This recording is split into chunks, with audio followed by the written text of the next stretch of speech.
Story शुरू करने से पहले मैं आप सबसे एक रिक्वेस्ट करना चाहता हूँ कि प्लीज मेरे चैनल को सब्सक्राइब करें, वीडियो पसंद आए तो वीडियो पे लाइक करें और जितना हो सके अपने फ्रेंड्स को शेयर करें। इससे मेरे चैनल को सपोर्ट और आपका प्यार मिलेगा, so please consider it.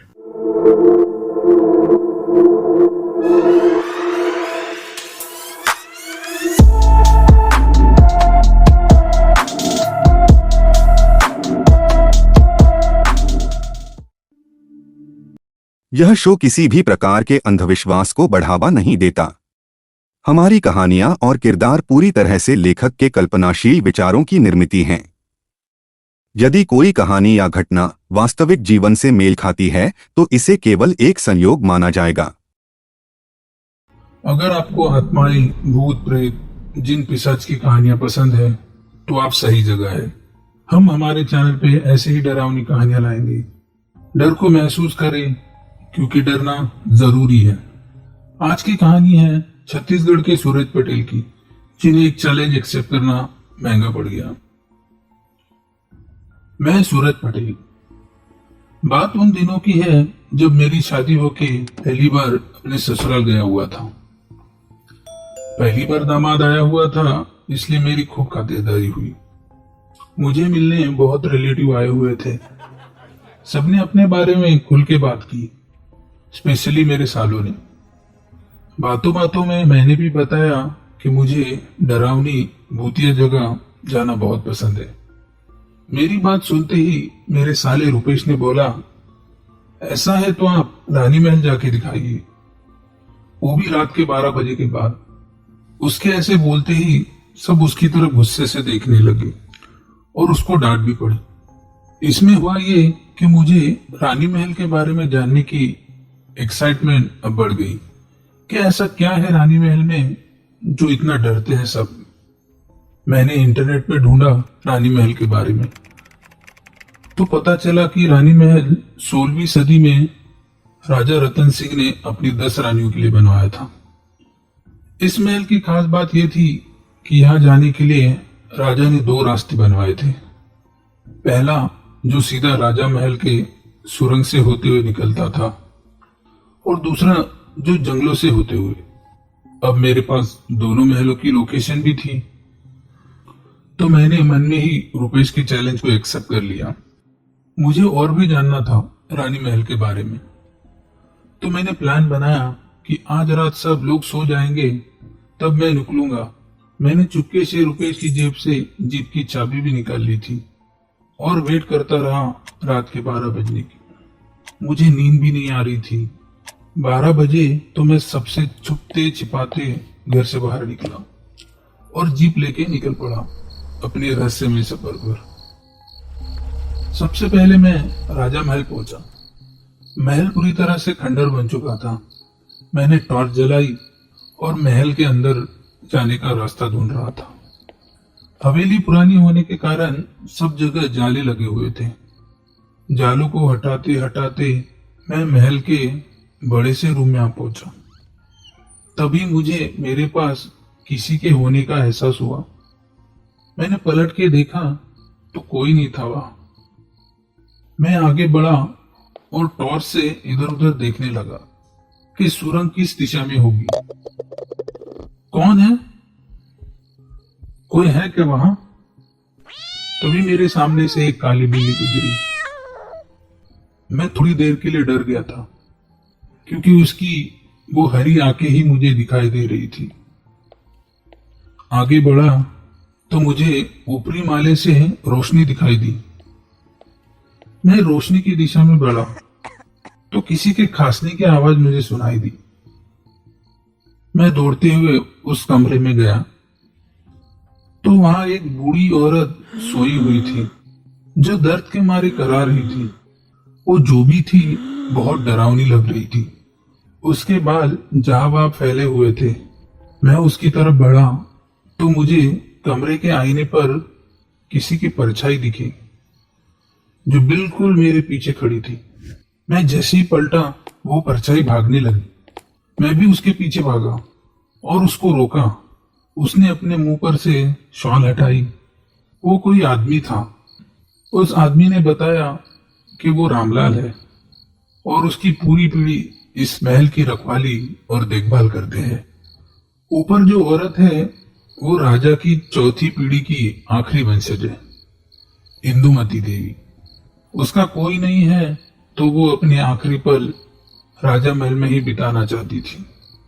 Ramlal ने बताया कि इंदुमती देवी इतनी डरावनी दिखती है, उसी कारण वो कभी भी रात में ऊपर वाले कमरे में नहीं जाता, और वो मुझे भी वहां देख के डर गया था।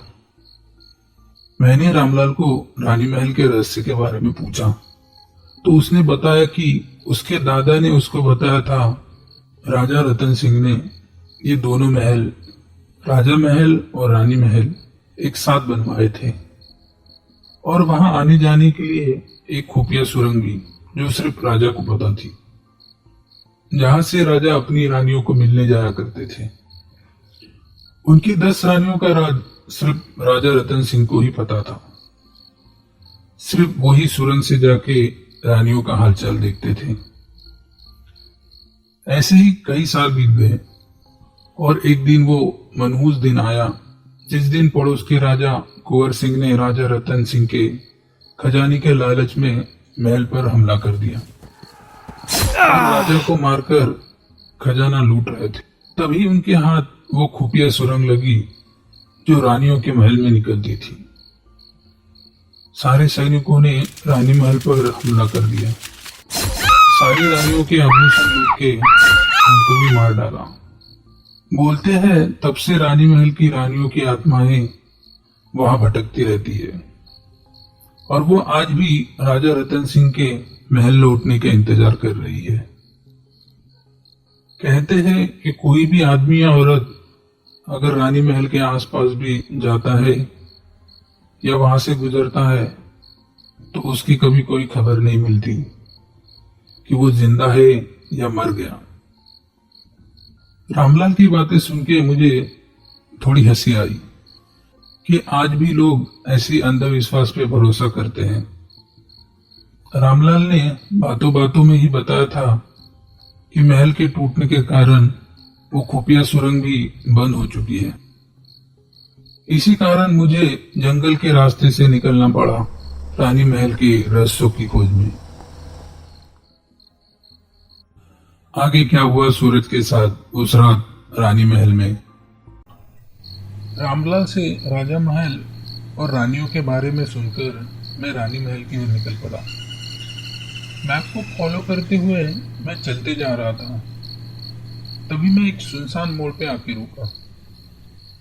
वहां पे 2 रास्ते वाला मोड़ था जो मैप के हिसाब से एक जंगल की ओर जाता था और दूसरा शहर की ओर।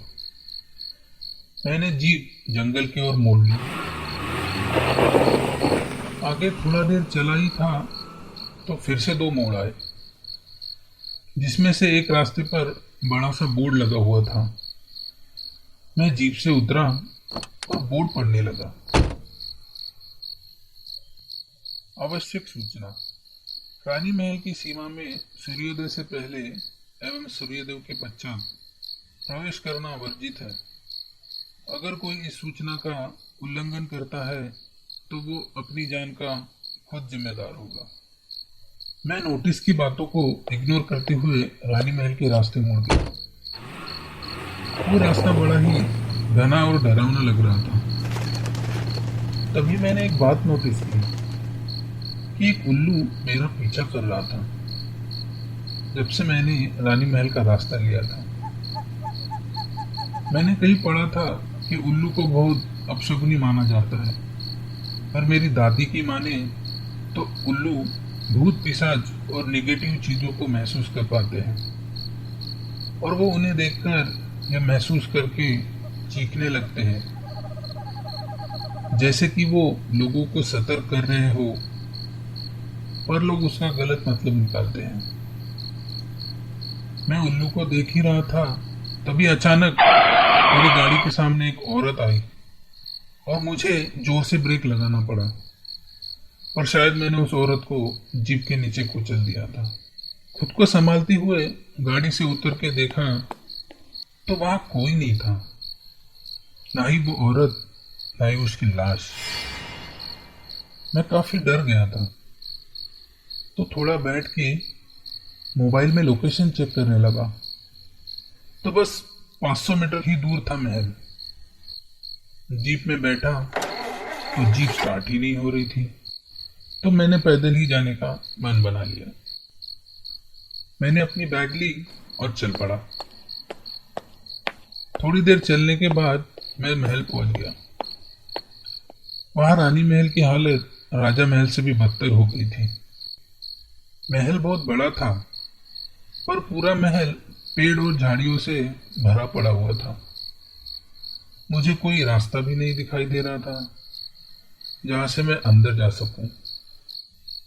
मैं आगे बढ़ा तो अचानक से वो उल्लू मेरे सामने वाली झाड़ी पे आके बैठा और जोर जोर से आवाजें करने लगा, जैसे मुझे रोक रहा हो अंदर जाने से।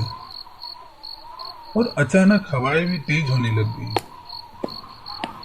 मैं थोड़ा इधर उधर घूमा और झाड़ियां हटा के अंदर जाने का रास्ता बनाया। और जैसे ही मैं महल के अंदर गया तो एक रोशनी चमकी और मैंने जो देखा उस पर मेरा विश्वास नहीं हो पा रहा था। रानी महल जैसे सोने जैसा चमक रहा था। संगमरमर के फर्श, रत्न जड़ी झूमर, चारों तरफ चहल पहल और भी बहुत कुछ। मुझे मेरी आंखों पे विश्वास नहीं हो रहा था। तभी बहुत सारी औरतें मेरी तरफ हंसती हुई आ रही थी, जैसे मेरा ही इंतजार कर रही हो। वो मेरे पास आई और बोली, आइए महाराज, हम आप ही का इंतजार कर रही थी। बहुत देर लगा दी आपने आने में। और मुझे पान का बीड़ा खिला के अपने साथ ले जाती है।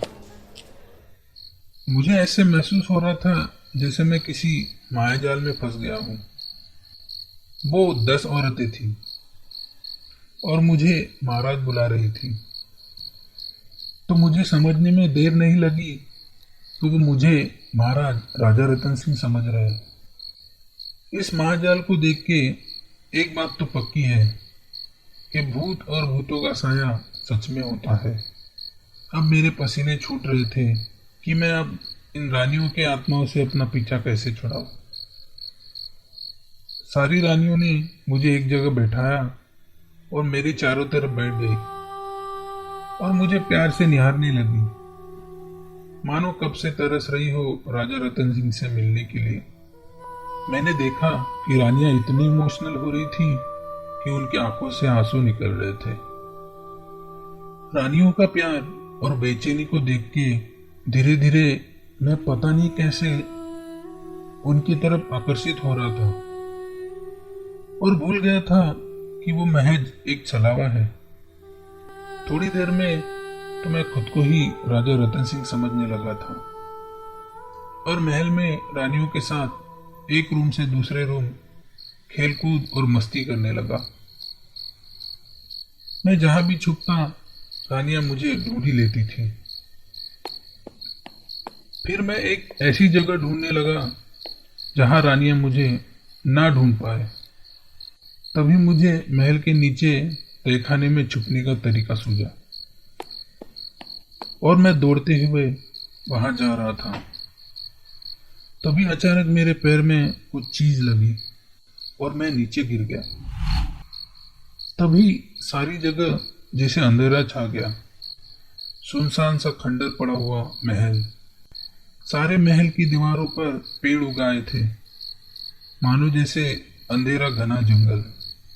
मेरे गिरते ही रानियों की वजह से जो मुझ पे वशीकरण हुआ था वो खत्म हो गया। पर अब डर के मारे मेरी हालत खराब हो रही थी और मेरी सारी होशियारी धरी की धरी रह गई। अगर जब भी कोई तुम्हें किसी जगह जाने से मना करे, स्पेशली हॉन्टेड या श्रापित जगह, तो उनकी बात मान लेनी चाहिए, क्योंकि ऐसी बातें समझाना बहुत मुश्किल होता है कि पिशाच या आत्माओं का साया सच में होता है या नहीं। मुझे समझ नहीं आ रहा था कि अब मैं क्या करूं, वहां से कैसे बाहर निकलूं। तभी मैंने देखा कि जहां मेरा पैर लगा था वहां कुंडी जैसा कुछ था। मैं पास गया और उस दरवाजे को खोला तो वहां नीचे जाने के लिए रास्ता बना हुआ था, पर बहुत अंधेरा था। वहां कुछ दिखाई नहीं दे रहा था। मुझे लगा कि ये वही रास्ता होगा जो राजा महल से निकलता होगा। तो मैंने वहां से एक लकड़ी ली और उसमें रुमाल को उस पर लपेटा और सिगरेट लाइटर के अल्कोहल से उस मशाल को जलाया। मैं सुरंग में नीचे नीचे चलते जा रहा था। वैसे वैसे नीचे बदबू आ रही थी, जैसे कोई कुत्ता मर के सड़ रहा हो। और थोड़ी देर बाद ही मैं एक बड़ी सी जगह आके रुका और वहां जो मैंने देखा वो देखते ही मेरे रोंगटे खड़े हो गए। हर जगह नर कंकाल पड़े हुए थे। कहीं पर आदमियों और औरतों की लाशें पड़ी हुई थी जो सड़ रही थी। लगभग 50-60 लोगों की लाशें होंगी वहां पर। मैं डर गया था कि रानियों की आत्माएं अब मुझे भी नहीं छोड़ेगी। मैं यहाँ वहां देखने लगा कि कहीं से तो वो खुफिया रास्ता होगा। मुझे किसी की कराने की आवाज सुनाई दी। वो कोई आदमी था जो मुझे बुला रहा था अपने पास। मैं उसके पास गया और उसको पूछा कि वो कहाँ से आया है, उसकी ऐसी हालत कैसे हुई।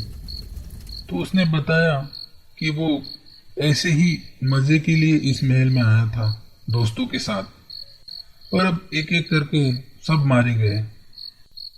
उसने बताया कि रानियों की आत्माएं हर किसी को राजा रतन सिंह के बारे में पूछती है कि वो कब वापस आएंगे, पर जब भी कोई उन्हें हकीकत बताता है कि राजा रतन सिंह मर गए हैं और वो अब कभी भी वापस नहीं आएंगे, तो गुस्से में ये आत्माएं उन लोगों को इस खंडर में कैद कर लेती हैं और यहाँ से कोई भी कभी भी बाहर निकलने में कामयाब नहीं हो पाया। सब लोग भूख के मारे धीरे धीरे मर जाते हैं। उसके और उसके दोस्तों को कहीं पर भी वो खुफिया रास्ता नहीं मिला जो राजा महल निकलता था, क्योंकि वही एक रास्ता था जहां से उनके बचने की उम्मीद थी। इतना बोलते ही वो आदमी भी दम तोड़ देता है। मैं वहां से बाहर निकल के देखता हूँ तो मुझे कोई भी रानी दिखाई नहीं देती। तभी मुझे किसी कोने से आवाज सुनाई देती है, राजा जी, आप कहाँ चले गए थे? हमने आपको कहाँ कहाँ नहीं ढूंढा। तभी मैंने देखा कि महल के चारों तरफ रानियों के साये घूम रहे हैं जो बहुत ही डरावने लग रहे थे। उनका पूरा शरीर सड़ा हुआ, नाखून और बाल पैर तक बढ़ चुके थे। उनमें से एक रानी मेरे पास आई और बोली, महाराज, मस्ती बहुत हुई, अब खाना खा लीजिए। रानियां अभी भी सपनों के मायाजाल में जी रही थी, पर मैं अब उस मायाजाल से निकल चुका था, इसलिए मैं उनका असली रूप देख पा रहा था। पर वो लोग अभी भी मुझे राजा समझ के मुझे प्यार से खाना खिला रही थी, पर असलियत में मुझे ना कोई खाना मिल रहा था, ना महल के कोई ऐशो आराम।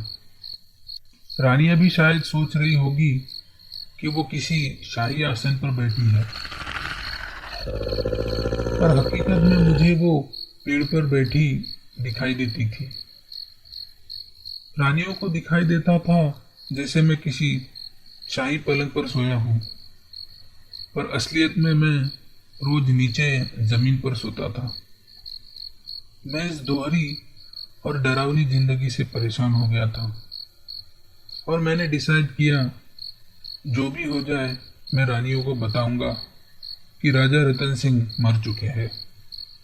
मैं उठा और हिम्मत जुटा के पास ही के पेड़ पर सो रही रानी के पास गया और उसको जगाया। उसने बोला, क्या हुआ महाराज, आपको कुछ चाहिए? मैं चिल्लाते हुए बोला कि बंद करो मुझे महाराज बोलना। आपके महाराज राजा रतन सिंह उस दिन ही मर गए थे जिस दिन आपके महल पर हमला कर सारे सैनिकों ने आप सबको मार दिया। ये सुनते ही वो सब गुस्से से बौखलाई और तभी एक रानी ने मुझे दूर फेंक दिया। पर उसी पल वो सहम गई क्योंकि अभी भी उनको मुझमें राजा रतन सिंह दिखाई दे रहे थे। मैं उनको बीता हुआ कल सुना रहा था तो वो और गुस्से से चिल्लाने लगती थी। वो मुझे मारने के लिए आगे बढ़ती थी पर मार नहीं पाती थी और दूसरी चीजों को उथल पुथल कर देती थी। मुझसे भी उनकी भी तड़प दिखी दी जा रही थी। मुझे समझ नहीं आ रहा था कि मैं क्या करूं। तभी मुझे एक उपाय सूझा कि रानियों को इमोशनली राजा रतन सिंह से जोड़ना पड़ेगा। उसके लिए शायद झूठ भी बोलना पड़े तभी कुछ हो पाएगा। मैंने रानियों से कहा कि राजा रतन सिंह शरीर से तो मुक्त हो गए हैं पर उनकी आत्मा आज भी तड़प रही है अपनी रानियों के इंतजार में। क्या आप लोग राजा को वहां तड़पता हुआ देखना चाहती हैं? परलोक चले जाइए और राजा की आत्मा के साथ अपनी आत्मा को भी मुक्त कर लीजिए। मेरे ऐसे बोलते ही सब जगह जैसे सन्नाटा छा गया। सारी रानियां मेरे सामने अपने रानी वाले रूप में आई और मुझे थोड़ी देर देखने के बाद वो सब धीरे धीरे हवा के साथ ओझल हो गई। कई दिनों से कुछ ना खाने के कारण मेरी हालत भी खराब हो गई थी। मेरे पैरों में इतनी भी जान बची नहीं थी कि मैं थोड़ा भी चल पाऊं। पर मैं जैसे तैसे कर महल के बाहर निकला और आते ही नीचे गिर पड़ा। मैंने बेहोश होने से पहले बस एक ही आवाज सुनी थी,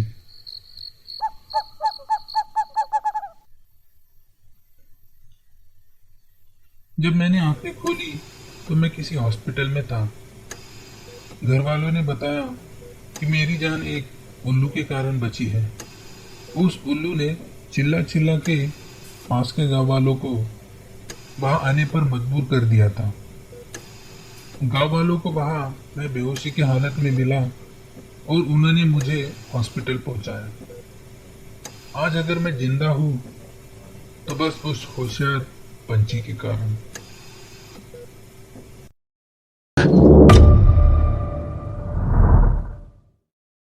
श्रोताओं, क्या आपको हमारी कहानियां पसंद आ रही है?